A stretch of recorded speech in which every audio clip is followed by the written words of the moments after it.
오늘 요한복음 11장 1절부터 16절까지 본문 말씀으로 예수님의 생각과 사람의 생각이라는 제목으로 같이 하나의 말씀 보겠습니다.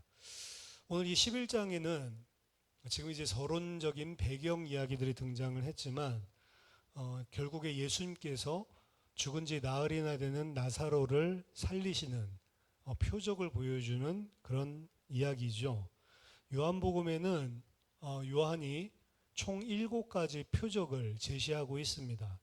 그 중에 마지막 7번째 표적이 이 나사로를 다시 살리시는 표적입니다. 첫 번째 표적은 갈릴리 가나 혼인잔치에서 물을 포도주로 변화시키시는 장면. 그게 가장 첫 번째 표적이었고요. 그리고 두 번째는 갈릴리 가나에서 멀리 떨어져 있죠. 가버나움에 있는 왕의 신하의 아들을 말씀만으로 고치시는 표적. 세 번째는 예루살렘에 오셔서 베데스다죠. 38년 된 병자를 치유하신 표적. 그리고 요한복음 6장에 오병이어로 5천 명을 먹이신 표적. 이게 네 번째고요. 다섯 번째는 그 후에 예수님께서 제자들 앞에서 바다 위를 걸으시는 표적.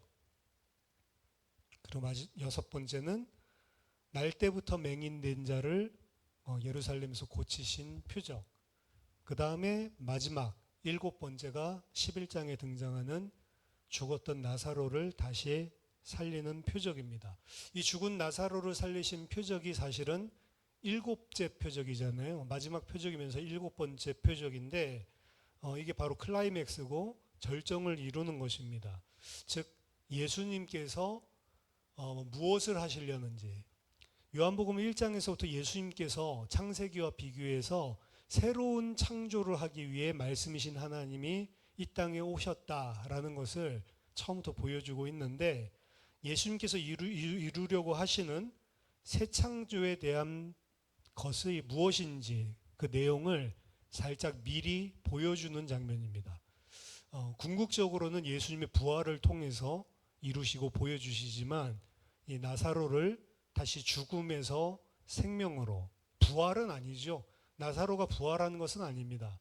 그냥 소생 정도로 볼 수 있겠죠. 왜냐하면 영원히 사는 완전한 몸을 가지고 부활한 게 아니고 그냥 썩어 없어질 육체로 잠시 이 땅에서의 삶이 연장된 것이기 때문에 정확한 부활은 아니지만, 그럼에도 불구하고 이 클라이맥스, 절정을, 그리고 예수 그리스도를 통해서 이루어질 부활과 생명이 무엇인지를 살짝 맛보기로 보여주는 장면이다라고 할 수 있습니다.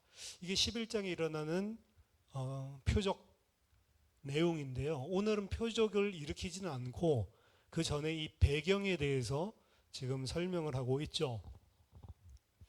본문을 보면 1절에 어떤 병자가 있으니 이는 마리아와 그 자매 마르다의 마을 베다니에 사는 나사로다라고 이야기를 합니다.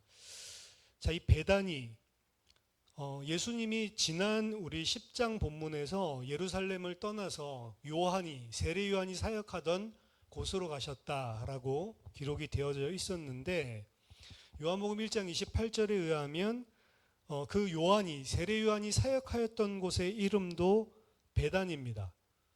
근데 이 예수님께서 이제 전통적으로는 그 세례 요한이 사역하던 그 요단 동편이거든요.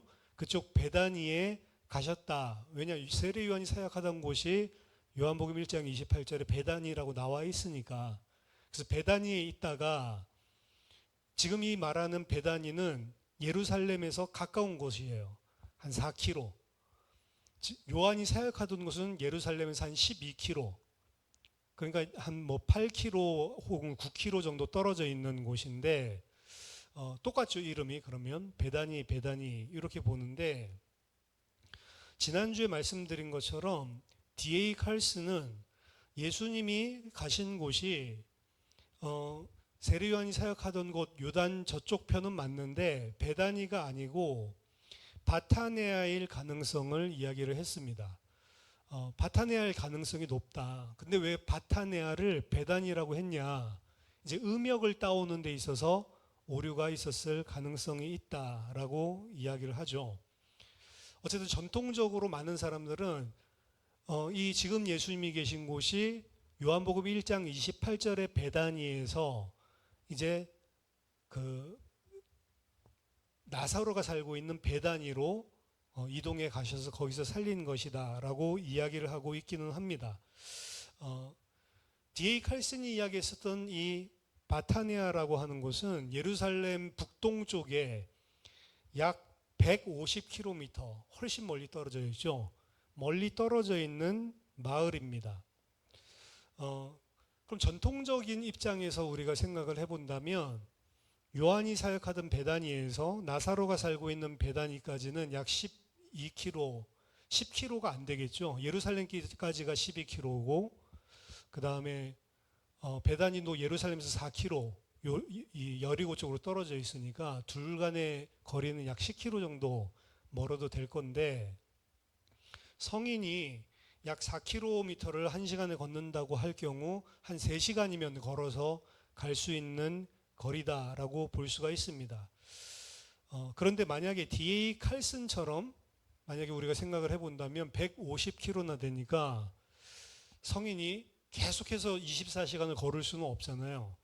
그러면 150km를 걸어서 이동해야 한다면 하루에 50km씩 걷는다라고 쳐도 10시간을 넘게 걷는 거죠. 그렇게 재촉을 한다고 하더라도 3일, 그래서 한 4일 정도 걸리는 먼 거리에 있다라고 볼 수가 있는 거죠.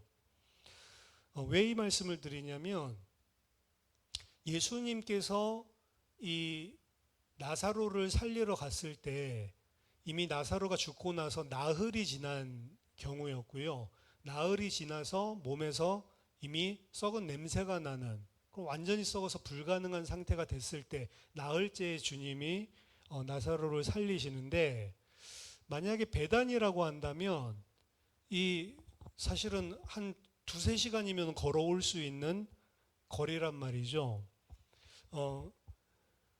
그 이틀 더 유하시다가 예수님이 나중에 본문 살펴보겠지만 이틀 더 있다가 우리 형제 나사로가 잠을 잔다라고 이야기를 하시고 그때 올라가자 베다니로, 이래서 같이 이동을 하시는 장면이 본문에서 이야기를 하는데, 그럼 이틀 후에 예수님께서 이 나사로가 죽었다는 것을 인지하고 바로 이동을 안 하시고 또 이틀을 더 유하다가 가셨냐?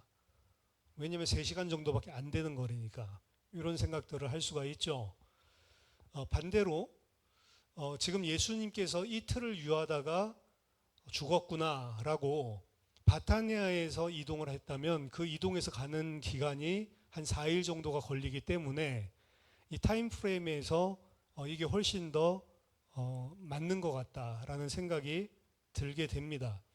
더더군다나 지금 예루살렘으로 다시 올라가는 것을 유대인들을 두려워해서 제자들이 상당히 불안해하는 모습을 오늘 보여주고 있는데, 사실은 만약에 한 12km, 10km 떨어져 있는 곳이라면 사실은 뭐 그렇게 안전한 곳은 아니죠. 예수님이 피해 가시기에도.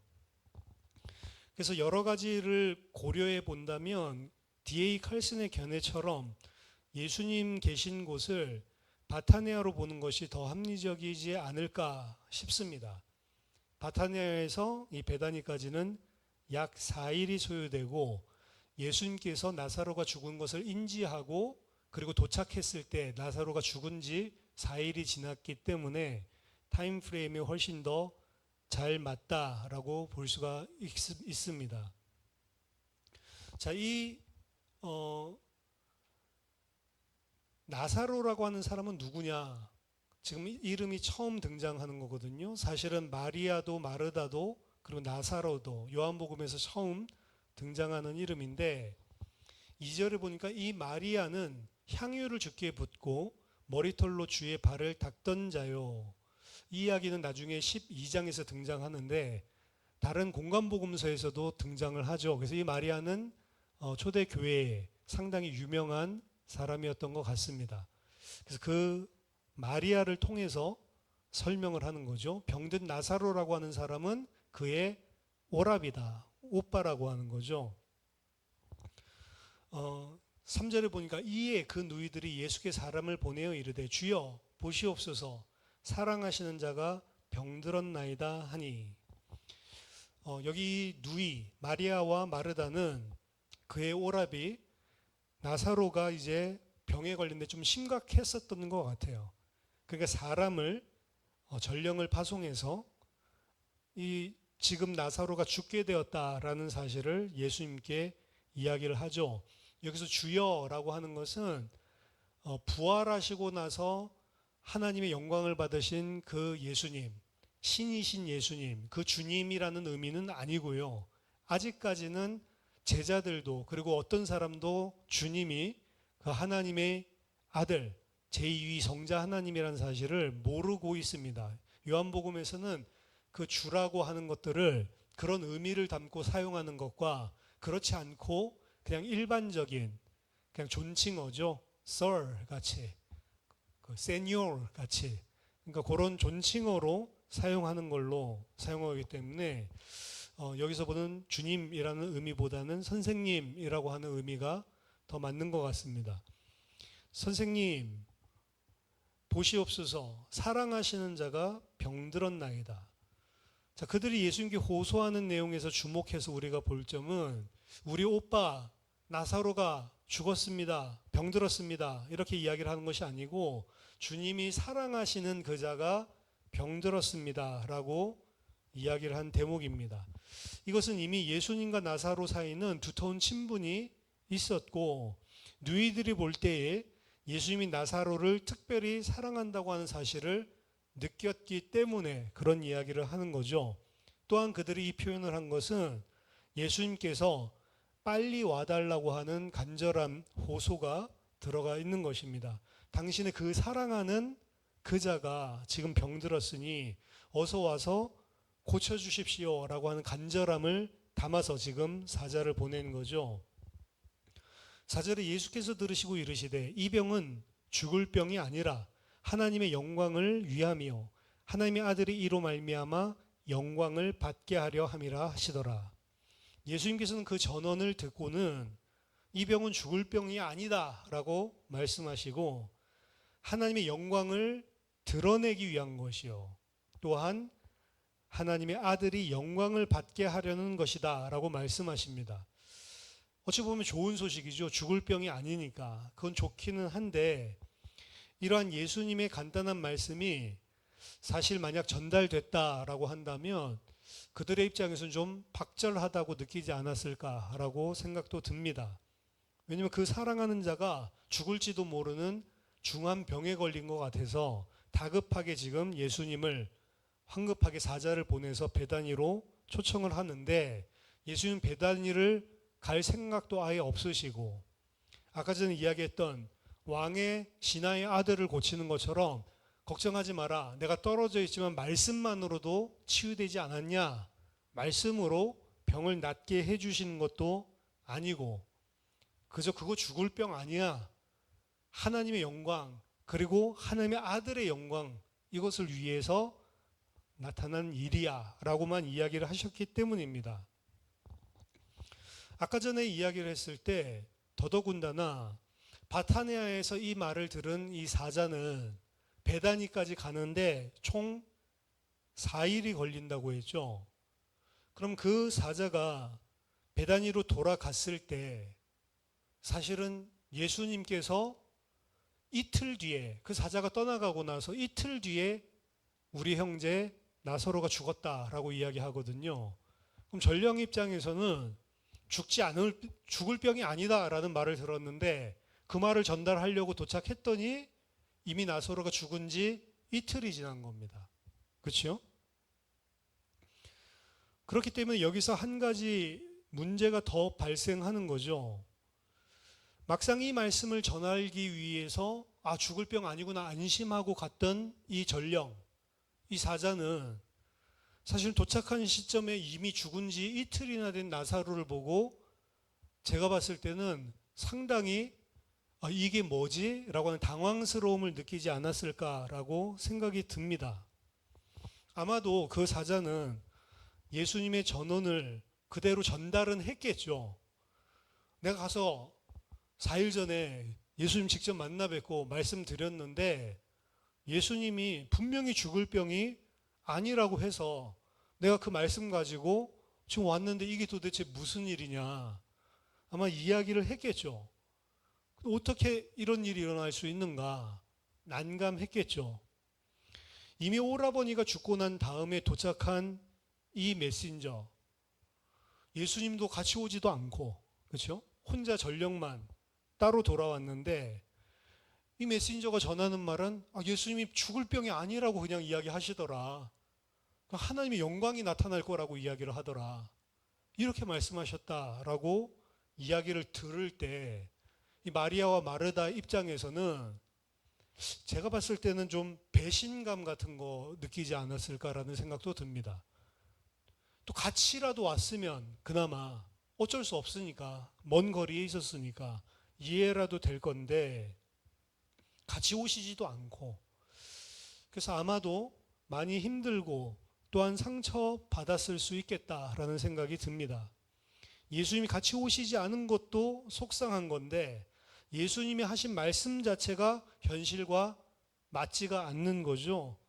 어쩌면 이렇게 박절하고 야속할 수가 있는가? 진짜 우리 오빠를 사랑하고 우리를 사랑하는 게 맞기나 맞는가? 라고 하는 생각이 당연히 들 수 있겠죠. 따라서 예수님이 나사로가 죽고 나서 4일 된 후에 베다니에 오셨을 때 마르다가 제일 처음 하는 말이 주께서 만약 여기 계셨더라면 우리 오라버니가 죽지 아니하였을 겁니다 라고 이야기를 합니다. 이건 그냥 팩트를 이야기하는 게 아니고 제가 봤을 때 좀 원망 섞인 그런 예수님에 대한 어떻게 보면은 어떻게 안 오실 수가 있어요 라고 하는 그러한 눈물 섞인 어떻게 보면 원망 불평이 아닐까, 상처받은 것들을 드러내는 말이 아닐까라고 생각이 듭니다. 하지만 예수님은 그들이 생각하는 전령이라든지 마르다나 마리아가 생각하듯이 그들이 생각했던 그러한 냉담함, 박절함으로 사자에게 그런 말씀을 주신 게 아닙니다. 우리는 알고 있죠. 뒤에 무슨 일이 일어나는지를 알고 있으니까. 근데 요한은 이 부분에서 예수님이 어떤 마음을 그들 향해 품고 있었는지를 설명해 줍니다. 5절에 보니까 예수께서 본래 마르다와 그 동생과 나사로를 사랑하시더니 나사로가 병들었다 함을 들으시고 그 계시던 곳에 이틀을 더 유하시고. 지금 이 개역개정에서 문제가 있습니다. 뭐가 문제가 있냐면 6절에 제일 앞에 나와 있는 접속사를 번역을 안 했어요. 헬라어로 나와 있는 6절에는 호스우운이라고 하는 접속사가 존재합니다. 호스우는 무슨 의미냐? 그러므로 라고 하는 뜻을 담은 접속사예요. 따라서 본문은 이렇게 해석해야 됩니다. 예수님은 본래 마르다와 그 동생과 나사로를 사랑하셨다. 그러므로 나사로가 병들었다 함을 들으시고 그 계시던 곳에 이틀을 더 유하셨다. 지금 예수님은 그들을 사랑했기 때문에 이틀을 더 유하신 겁니다. 그 이틀이라는 기간은 나사로가 병들어서 죽을 때까지 기다리고 계신 거였습니다. 지금 이들이 생각할 때는 왜 빨리 안 오시지? 우리를 사랑하는 거 맞아? 게다가 말씀도 안 맞잖아요. 이러고 있는데 요한은 거기에 대해서 예수님께서는 그게 아니고 그들을 사랑하셨기 때문에 일부러 이틀을 더 유하셨다라고 이야기하고 있는 것입니다. 예수님께서 바로 베다니로 전령과 함께 가지 않으신 것은 그들을 사랑하시기 때문이었습니다. 예수님은 그들을 사랑하셨기 때문에 일부러 나사로가 죽기까지 이틀을 더 머무신 것이었습니다. 하지만 마르다와 마리아, 그리고 나중에 본문을 보면 알겠지만 베다니 동네 유대인들은 이러한 예수님의 지체함을 원망했습니다. 예수님은 그들을 사랑하시기 때문에 어떻게 보면 가장 좋은 것을 지금 주려고 하시는 것인데 그들은 예수님께 실망하고 낙심했다는 것이죠.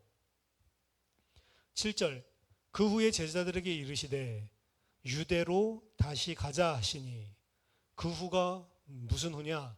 이틀을 더 유하시고 나사로가 죽은 후에 라는 의미입니다. 자, 나사로가 죽었으니 이제 올라가자라는 이야기죠. 제자들이 말하되 랍비여, 방금도 유대인들이 돌로 치려 하였는데 또 그리로 가시려 하나이까?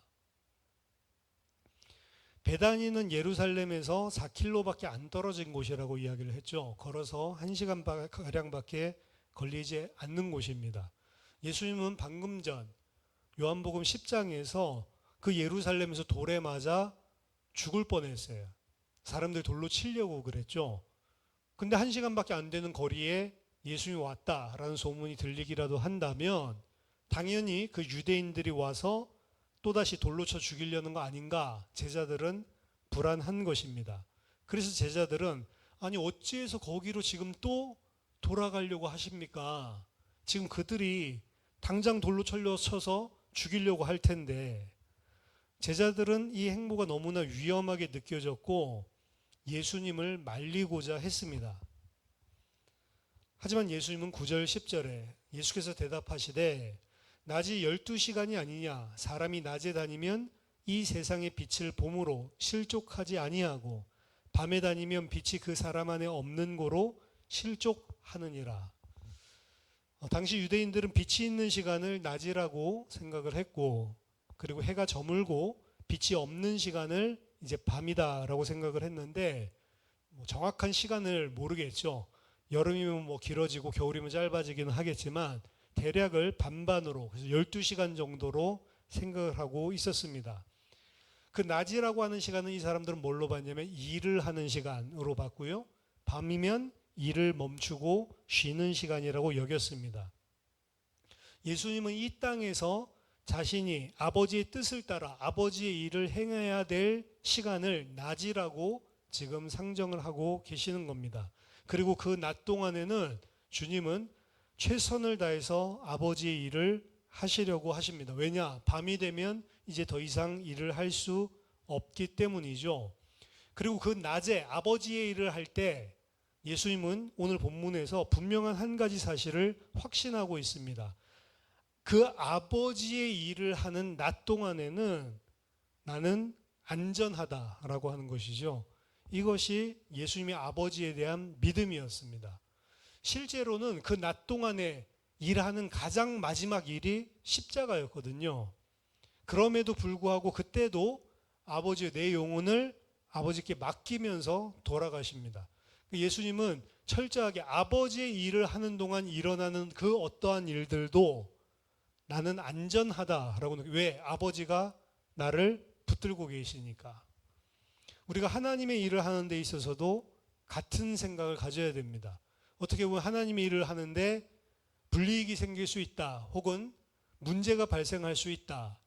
그렇다 하더라도 하나님의 일을 하는 동안에 하나님께서 나를 붙들고 계시고 안전하다라고 하는 생각을 가져야 된다는 거죠. 안 그러면 하나님의 일은 할 수가 없는 것이다. 11절에서 14절 이 말씀을 하신 후에 또 이르시되 우리 친구 나사로가 잠들었도다. 그러나 내가 깨우러 가노라. 제자들이 이르되 주여 잠들었으면 낫겠나이다 하더라. 예수는 그의 죽음을 가리켜 말씀하신 것이나 그들은 잠들어 쉬는 것을 가리켜 말씀하신 줄 생각하는지라. 이에 예수께서 밝히 이르시되 나사로가 죽었느니라. 11절에 우리 친구 나사로가 잠들었다라고 이야기를 하고요. 제자들은 이게 진짜 잠자는 건 줄 알죠.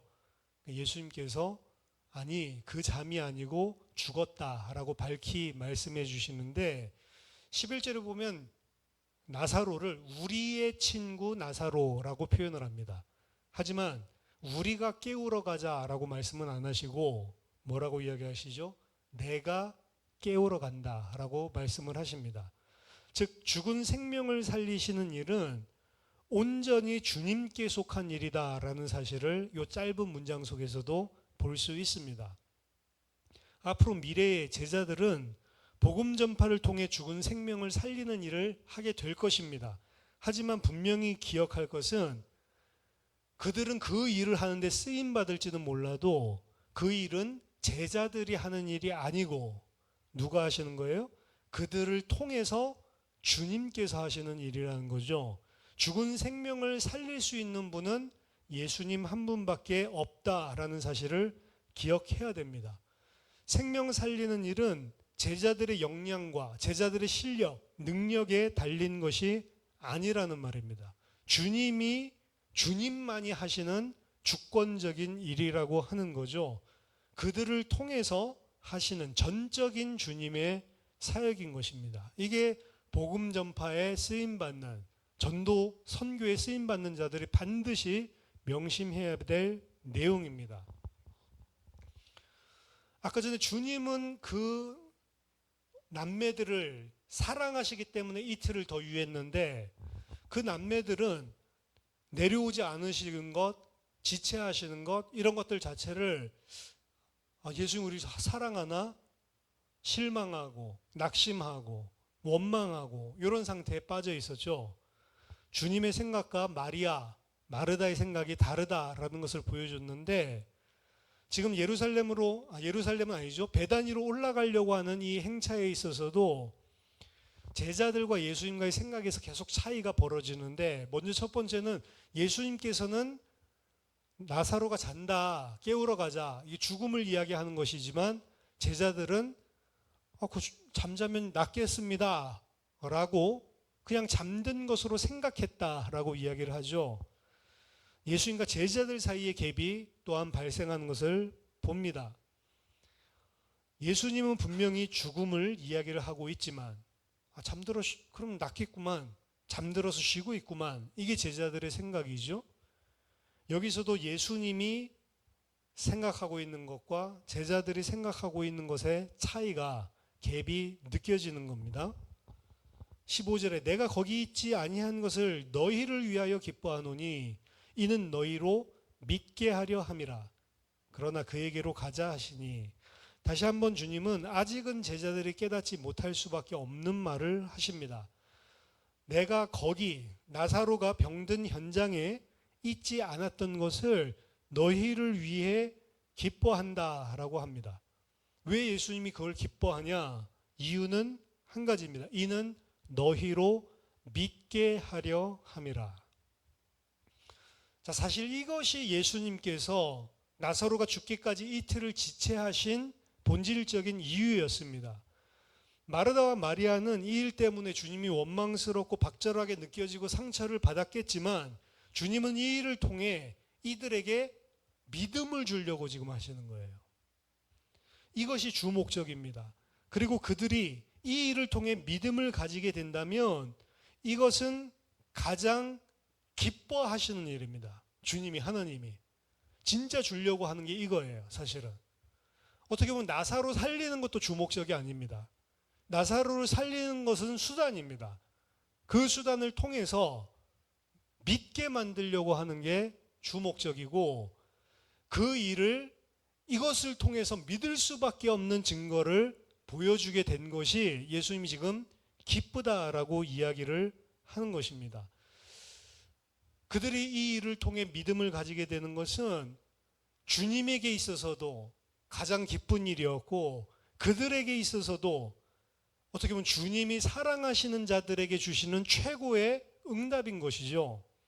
문제는 지금 이 예수님이 생각하고 그리고 이 주려고 하는 응답, 진짜 이것을 주려고 하는 기쁨, 이것과 반대로 제자들이나 사람들의 생각은 격차가 너무 크기 때문에 오히려 그 가장 좋은 것을 준비하고 계시는 시간에 가장 시달리고 있는 거예요.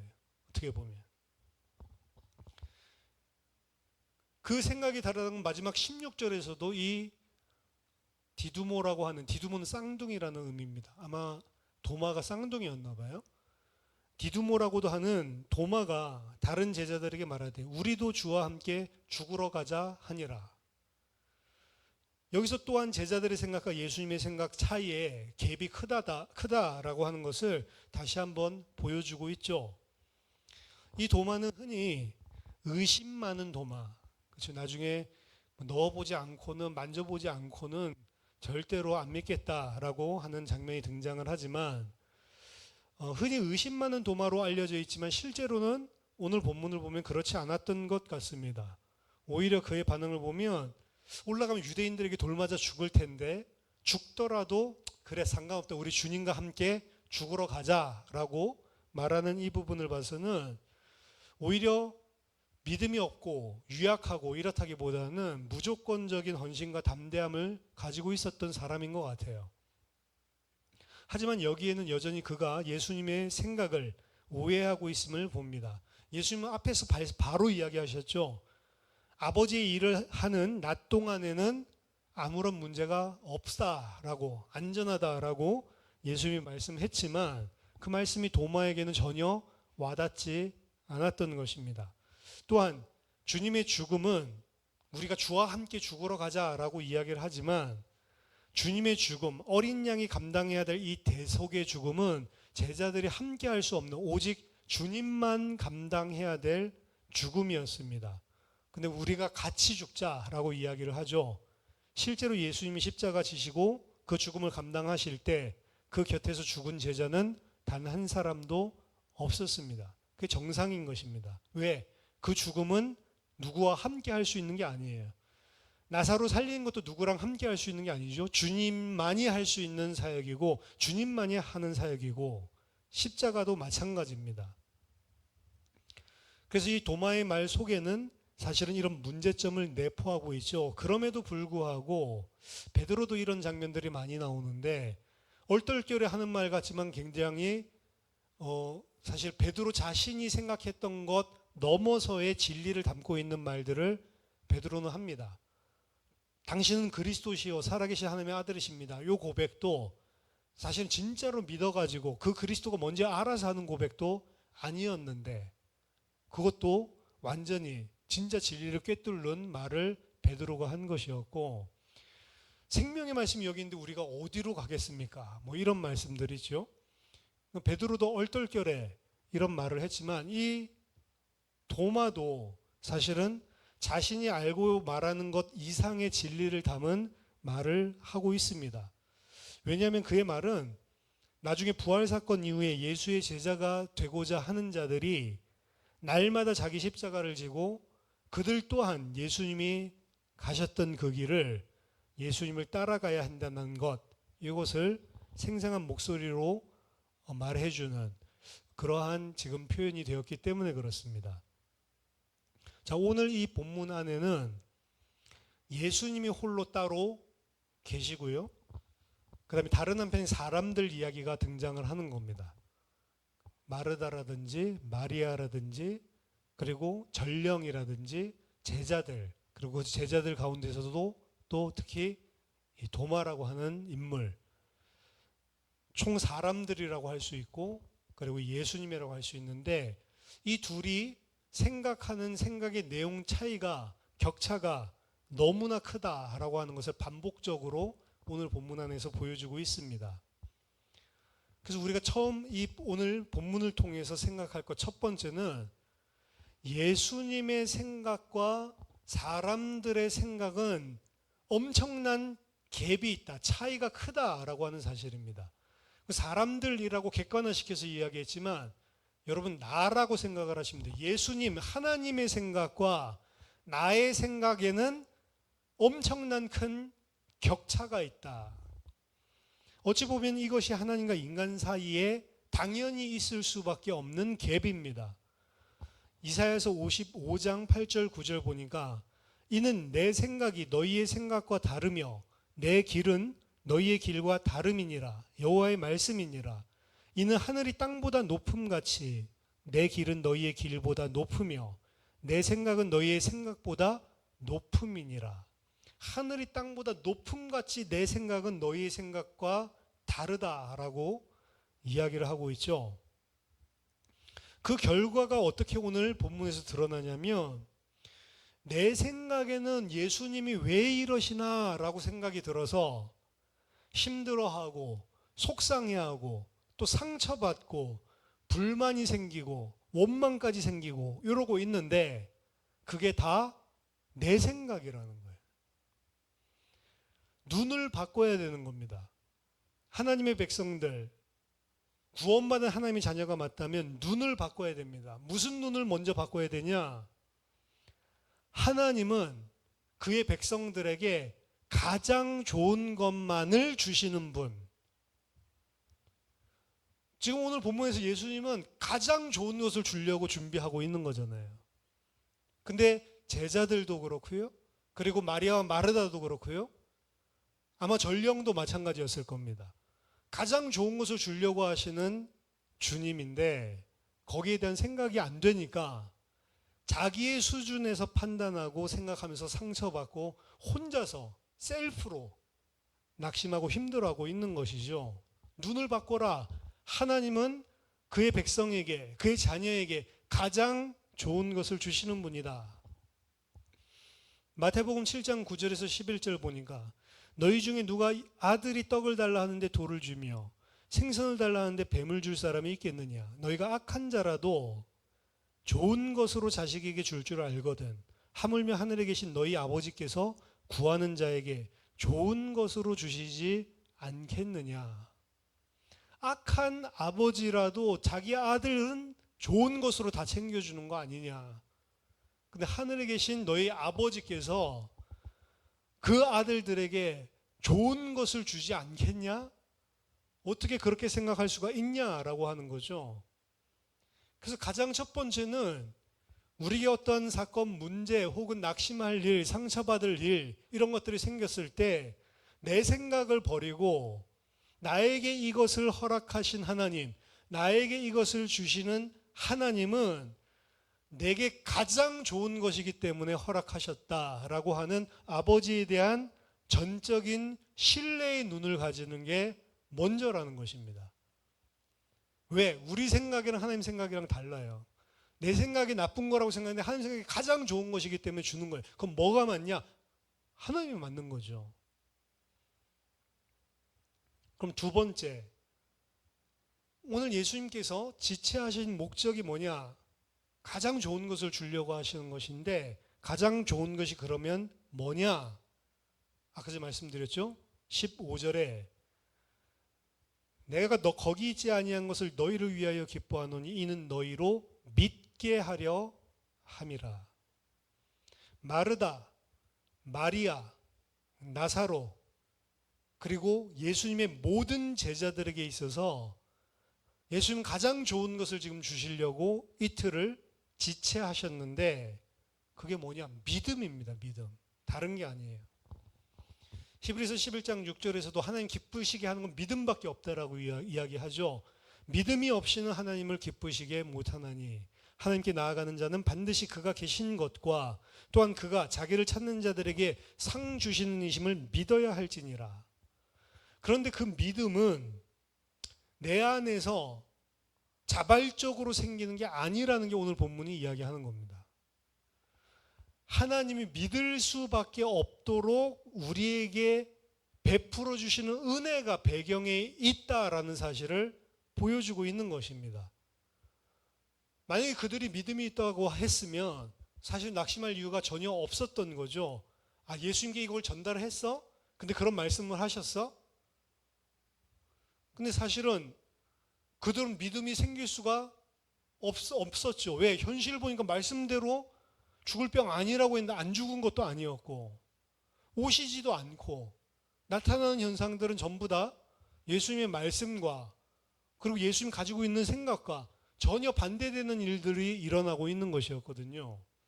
그 상태에서 만약에 믿었다라고 한다면 그건 자발적인 믿음 같아요. 근데 절대로 그런 자발적인 믿음이 우리 안에 생기지 못합니다.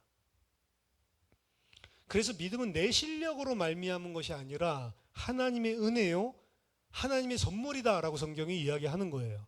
에베소서 2장 8절 너희는 그 은혜에 의하여 믿음으로 말미암아 구원을 받았으니 이것은 너희에게서 난 것이 아니요 하나님의 선물이다. 그래서 예수님께서는 자기가 가장 사랑하시는 자들에게 믿음을 주기 위해서 나사로를 다시 죽어서 나흘이 지나서 썩은 냄새가 나는 나사로를 다시 생명으로 살리는 것을 보여줌으로 그들에게 믿음을 주기 위해서 예수님께서 이 일을 지체하고 계신 것이다. 따라서 어떤 면에서는 내가 생각할 때는 하나님이 왜 이렇게 하시나? 라고 할 때 하나님 문제가 아니고 내 문제예요. 하나님은 어떤 분이요? 아까 첫 번째 포인트에서 얘기했죠. 가장 우리에게 좋은 것을 주려고 하시는 분. 근데 나는 사실 하나님을 전적으로 신뢰하지 못하고 있고 믿음이 없는 상태이기 때문에 하나님께서 나에게 가장 주려고 하시는 것은 뭐라고요? 믿음이에요. 그 갭 사이에서 발생하는 게 어떻게 보면 이런 사건들입니다. 다시 살릴 거 나흘 뒤에 굳이 뭐하러 나사로를 죽게 하냔 말이에요. 이 사건을 통해서 하나님이 사랑하시는 자들에게 믿음을 주려고 그런 사건을 만드시는 거죠. 그러면 그 사건을 만드는 거는 사실은 하나님께 원인이 있는 게 아니고 지금 믿지 못하고 있는 나 때문에 하나님께서 벌이시는 사건들입니다. 사실은. 그래서 원인자를 우리가 찾으려고 한다면 사실 하나님이 아니고 하나님 어떻게 나에게 이러실 수 있어요? 내가 어떻게 이러실 수 있어요? 라고 하는 상태에 있기 때문에 하나님이 버리신다. 거꾸로 봐야 되는 거죠. 하나님이 그렇게 하시지 않으면 나는 믿음을 가질 수 없기 때문에 하나님이 그 일을 하시는 거예요. 근데 그 믿음을 갖게 하시는 과정들 속에서 우린 더 늪에 빠져버리는 겁니다. 어떻게 이렇게 할 수가 있지? 상처받고 낙심하고 불만, 원망 속에 빠지는 거죠. 하나님은 준비하고 계시다. 모든 것들을. 왜? 나에게 가장 좋은 것 주려고. 그게 뭐냐? 믿음 주려고. 그 구약의 요나서를 보면 짧은 책이죠.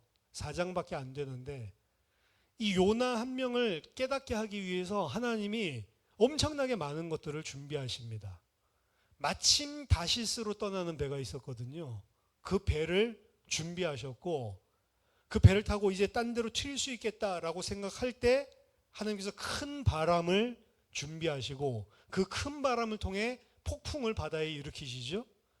그리고 그 요나를 삼키기 위해서 큰 물고기를 또 준비해 놓으시고 그리고 나중에 박농쿨을 준비해 놓으시고 그리고 그 박농쿨을 하룻밤 사이에 씹어먹을 벌레들을 준비해 놓으시고 벌레가 그거 다 먹고 난 다음에 머리를 뜨겁게 쬐기 위해서 뜨거운 동풍을 준비해 놓으시고 하나님 바쁘셨어요. 왜 이런 것들을 다 준비하셨냐? 그렇게 하지 않으면 요나가 깨닫지 못할까 봐. 못하기 때문에. 요나에게 문제가 있는 거예요. 왜 하나님이 이런 것들을 다 준비하시냐? 하나님 왜 이렇게 하세요? 그래서 이건 틀린 질문입니다. 하나님이 왜 그렇게 하는 게 아닙니다. 뭐라고 질문해야 되냐면 내가 무엇이 지금 잘못되어 있지? 하나님께서 나에게 지금 뭘 깨닫게 하려고 이러시는 거지? 그건 가장 좋은 건데 그게 도대체 뭐지? 여러 가지 디테일이 있겠지만 결국 깊이 생각해 본다면 하나님 우리에게 결국은 믿음을 주려고 하시는 겁니다. 진짜 믿음을 주려고 하시는 거예요. 세 번째입니다. 그러면 믿음은 믿음인데 무슨 믿음, 무엇을 믿는 믿음이냔 말이죠. 오늘 본문을 통해서 우리가 생각하는 것은 주님의 말씀에 대한 전적인 믿음과 신뢰를 말합니다. 문제는 주님의 말씀과 현실이 딱 맞아떨어진다면 아무런 문제가 없는데 문제는 현실과 말씀이 뭔가 안 맞기 때문에 삐걱거리고 힘든 거란 말이죠. 민수기 이스라엘도 마찬가지였습니다. 이스라엘 백성이 만약 하나님이 함께 계시니까 너무 좋네 이런 것들을 계속 느꼈더라면 별 문제가 없었을 건데 하나님이 함께 한다라고 하는데 이 먹을 것도 없네 마실 것도 없네 이런 것들이 생기니까 사실은 문제였거든요.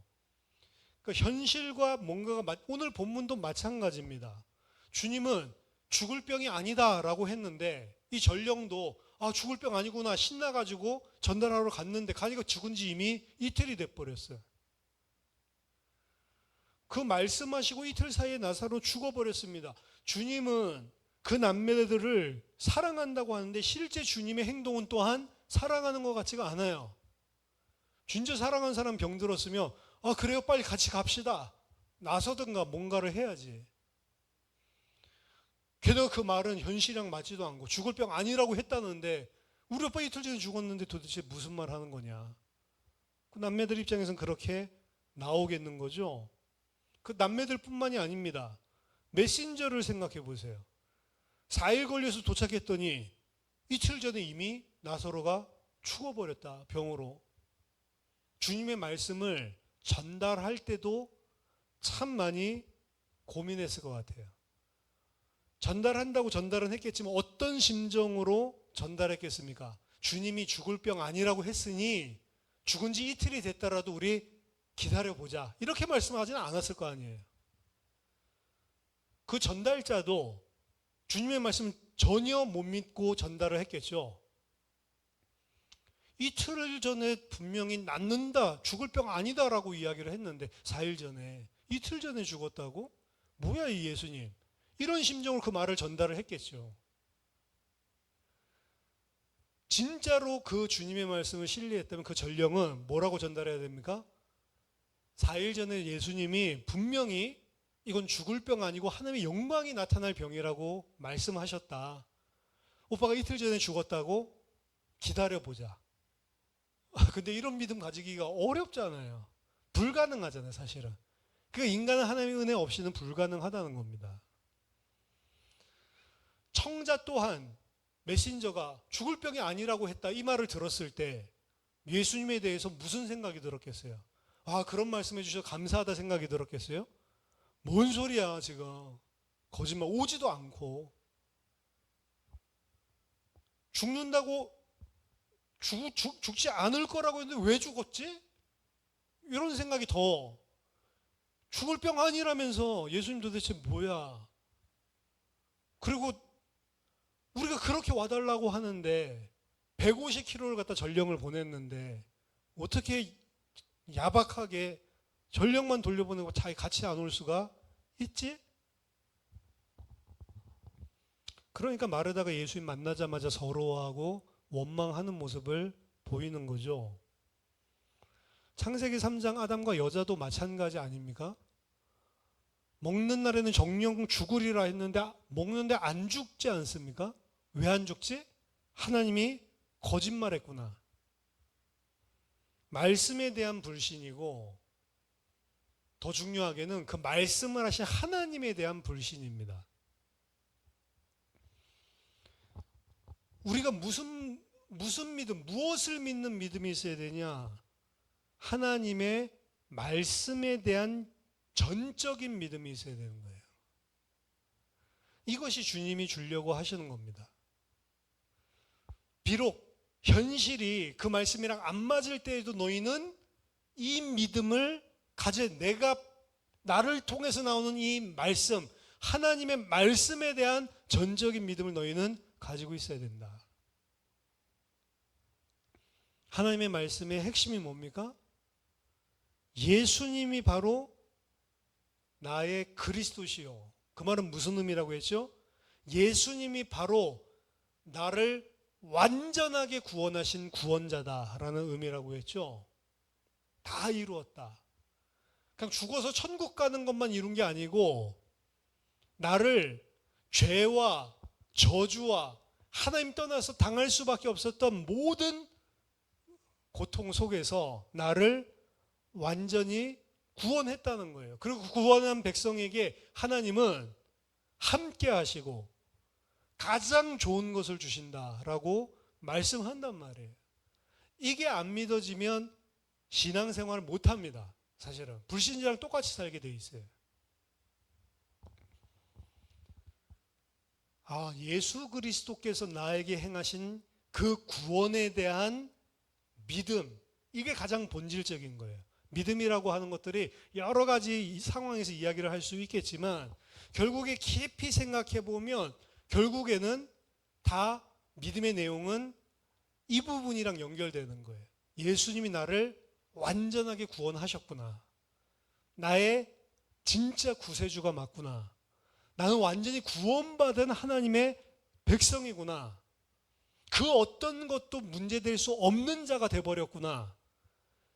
사실 이 믿음이 있어야지만 나의 일에 얽매이지 않고 하나님의 일을 그때부터 진짜 할 수가 있단 말이죠.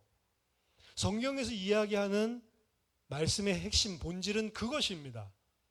그래서 예수 그리스도를 진짜 믿는 자는 더 이상 자기의 사사로운 삶에 얽매이지 아니하고 나를 모집한 그분을 위해서, 그분을 기쁘시게 하기 위해서 사는 거예요.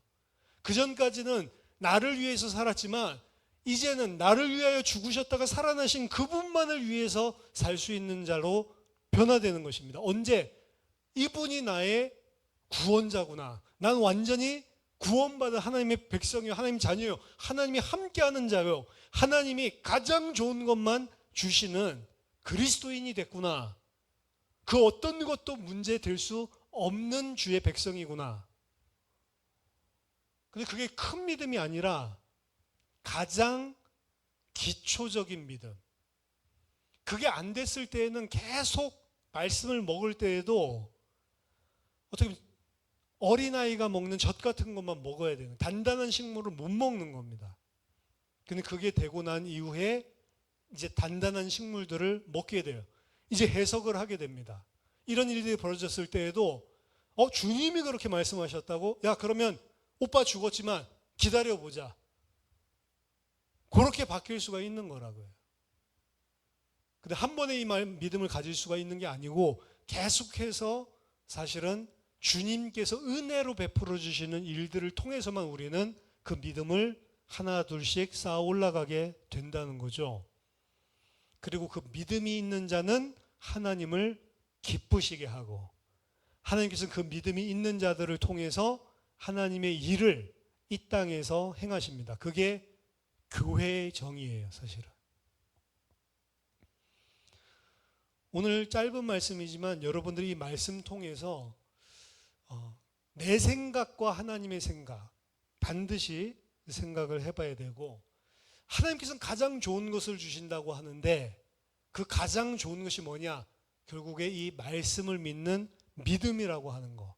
그리고 그 말씀을 믿는 믿음이 있는 자, 진짜 그리스도를 믿는 믿음이 있는 자는 이런 상황들이 생겼을 때 어떤 반응이 마땅히 나오는지, 이 부분들을 생각하면 내가 무엇이 지금 필요한지, 내가 무엇이 지금 잘못되어 있는지 나 자신을 분별하고 점검할 수 있을 겁니다.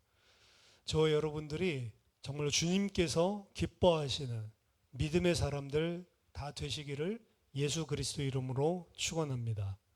기도하겠습니다. 살아계신 하나님 아버지, 은혜를 감사드립니다. 하나님은 가장 좋은 것을 우리에게 주시는데 우리는 하나님에 대하여, 또한 하나님의 말씀에 대하여 전적인 신뢰와 믿음이 없기 때문에 하나님 그 속에서, 가장 좋은 것을 주시는 속에서 낙심하고 실망하고 원망하고 불평하고 넘어지는 그 불신앙을 할 때가 너무나 많은 그런 죄인입니다. 주님, 우리를 긍휼히 여겨주시고 말씀을 통해 은혜를 허락하여 주셔서 정말 하나님이 기뻐하시고 또 하나님께서 사용하시는 믿음의 사람 되게 하여 주시옵소서. 예수 그리스도 이름으로 기도하옵나이다. 아멘.